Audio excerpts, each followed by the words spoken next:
Praise the lord. మీ అందరికీ వందనాలు. దేవుని శిష్యురాలుగా ఉండి చనిపోయి తిరిగి లేపబడిన ఈ స్త్రీని గురించి మీకు తెలుసా? అపోస్తుల కార్యములు 9వ అధ్యాయం 36వ వచనంలో ఆమెను గురించి ఇలాగూ వ్రాయబడి ఉంది. మరియు యొప్పేలో తబితా అను ఒక శిష్యురాలు ఉండెను. ఆమెకు భాషాంతరమున దొర్కా అని పేరు. ఆమె సత్క్రియలను ధర్మకార్యములను బహుగా చేసి ఉండెను. ఆమె పేరు ఆమె యొక్క స్వభావాన్ని తెలియజేస్తుంది. పరిశుద్ధాత్మ దేవుడు అపోస్తలుల మీద ఉండి గొప్ప కార్యములు, ఆశ్చర్య కార్యములు జరిగించుచున్న రోజులవి. జనులు అన్య భాషలలో మాట్లాడుచున్న రోజులవి. అలాంటి రోజుల్లో ఈ స్త్రీని గురించి ఎందుకు రాయబడి ఉంది, ఆమెకి ఉన్న లక్షణాలు ఏంటో ఈ వీడియోలో మనం తెలుసుకుందాం.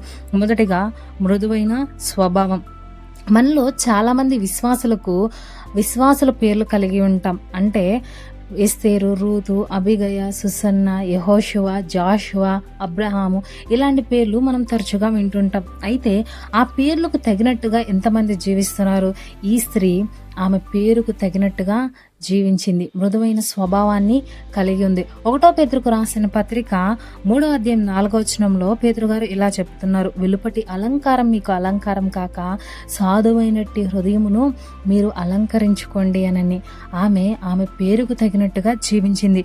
రెండవదిగా దేవుని శిష్యురాలుగా ఈమె ఉంది. గొప్ప హింసలు కలుగుచున్న రోజులవి. దేవుని శిష్యులను హింసించుచున్న రోజులవి. అనేక ఇబ్బందులు, బాధలు కలుగుచున్న రోజులవి. అయినా కూడా ఆమె దేవుని కోసం నిలబడింది.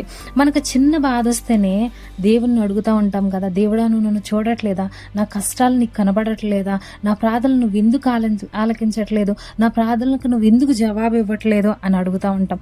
కానీ ఈ స్త్రీ అలాంటి ఇబ్బందులు ఎదుర్కొంటా కూడా దేవుని కొరకు నిలబడింది. మూడవదిగా ఇతరుల పట్ల ప్రేమగా ఉంది. దేవుడు ఏ రీతిగా అయితే ఇతరుల పట్ల ప్రేమ కలిగి ఉన్నాడో ఈ స్త్రీ కూడా అదే విధంగా ప్రేమ కలిగి ఉంది. నిన్ను వలె నీ పొరుగువాన్ని ప్రేమించు అనే మాటను ఈమె స్వీకరించింది, ఆచరించింది. నాలుగవదిగా ఇతరులకు సాయం చేసే గుణాన్ని కలిగి ఉంది. మనం ఎంత సమృద్ధిలో ఉన్నా ఇతరులకు ఇవ్వడం అంటే చాలా మందికి నచ్చదు. ఈ స్త్రీ తనకు ఉన్న దాంట్లో విధవరాండ్రకు సాయం చేసింది. కీర్తనల గ్రంథం 146వ అధ్యాయం 9వ వచనంలో దేవుడు విధవరాండ్రను ఆదరిస్తాడు.